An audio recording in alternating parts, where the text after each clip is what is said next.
Today I would like to talk about the subject how narcissists are always telling on themselves.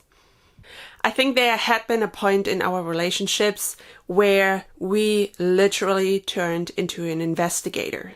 After all the manipulation, the gaslighting, the pathological lying, maybe even being cheated on, and all the confusion that it caused, we started asking questions, and we needed answers to our questions. What are we dealing with? Who is that person? This is not the person that I met in the beginning. Speaking of the covert narcissist here, of course, that I think we can commonly agree on that the narcissist that we had been involved with had been of the covert vulnerable type. But do we really have to turn into these detectives? What if I told you that the narcissist has been telling on himself from the very beginning of your relationship? You literally just had to lean back and listen. And I would like to make you aware of the red flags of the things they say, the things they do, in the beginning, middle, and end of your relationship. When you meet the narcissist, and in the beginning of your relationship, the narcissist is mirroring you. And he's putting his best foot forward, and you think you've found a soulmate, somebody who's exactly like you, who has the same values and maybe even experiences and plans for the future. But there are warnings that the narcissist may have uttered. He may have said things like, "You're too good to me. I don't deserve you. We shouldn't be together." And why is the narcissist doing that? Self-deprecation is one of the first major red flags that you will hear from a covert, vulnerable narcissist. And you think it's a healthy type of vulnerability even that makes you connect with them through your empathy, your sympathy, maybe even a little bit of pity. It's part of the grooming technique that narcissists apply in order to make you trust him. It's part to test your empathy, not just in the beginning, but also to see if you would have the same devotion and dedication in the long term. And if he told you right from the get-go that you're too good to him and that you shouldn't be together, he can also hold that against you later on in the relationship, saying, "You know what? I told you right from the start who you were getting involved with, and you decided to stay anyways." That, by the way, is one way to gaslight you later down the road.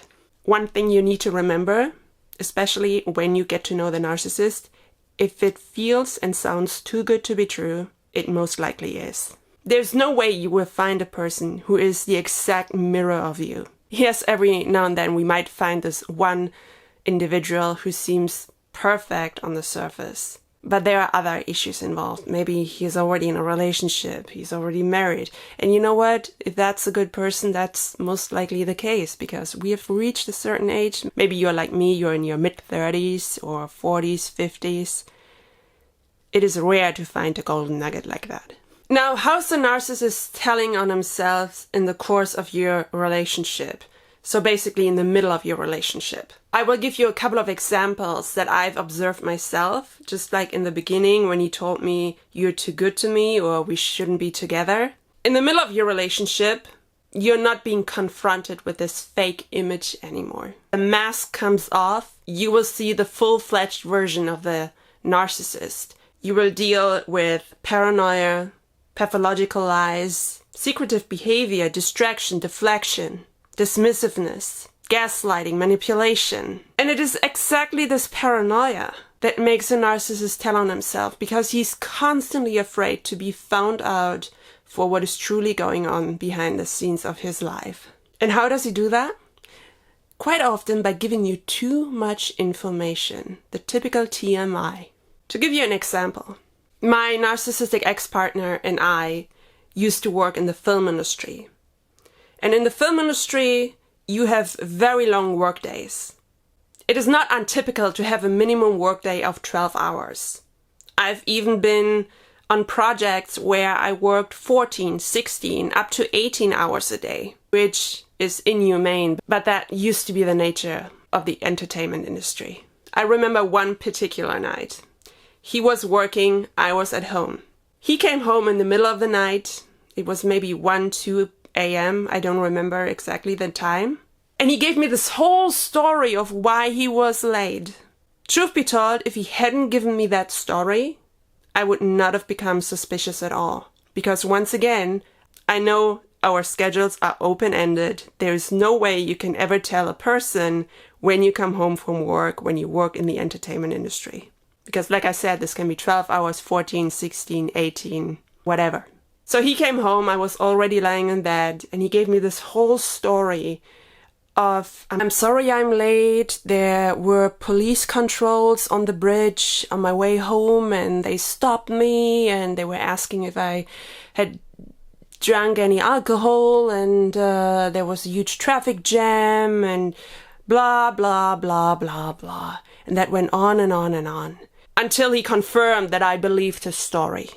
Well, I didn't. I just didn't tell him. Because once again, why did he give me this whole strange story of police stops in the middle of a bridge, which, by the way, I knew was the only bridge giving access and an exit to that location, which would have caused a major traffic jam. I don't think the police would position itself right on that bridge. And I checked on the internet, there was no traffic jam at all at the time. So yeah, that was a little bit too much information and explanation as to why he was late that night. I have to say that these open work schedules in the film industry are perfect for narcissists to lead a double life without anybody noticing. But once again, I would not have become suspicious if he hadn't given me this overblown story of police officers stopping everybody on that bridge. Another time he told on himself by giving me simply too much unnecessary information was when he came to my apartment and he plugged in his cell phone to charge.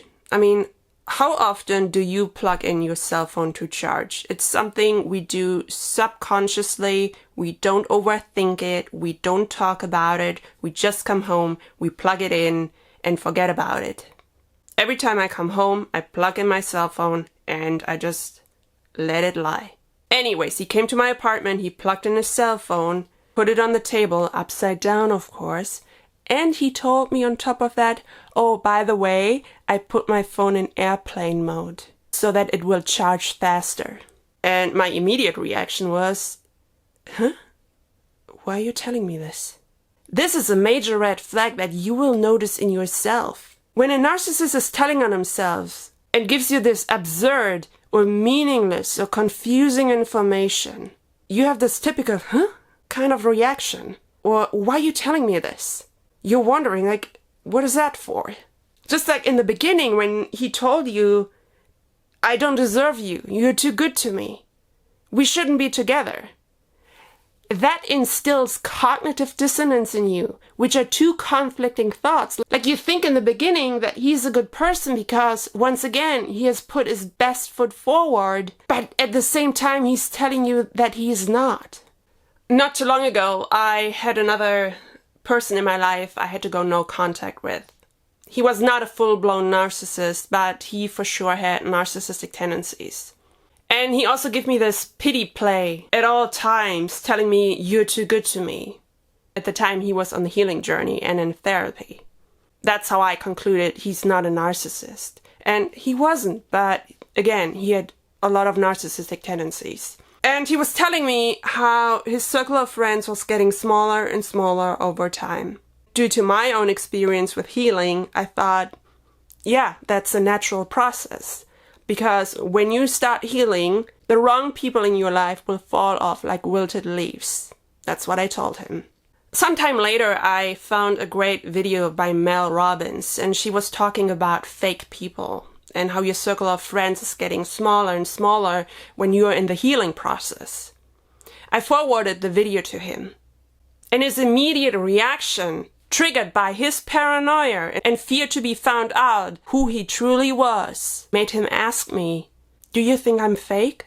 I said, why would you ask me that? It all made sense later down the road, and I went no contact.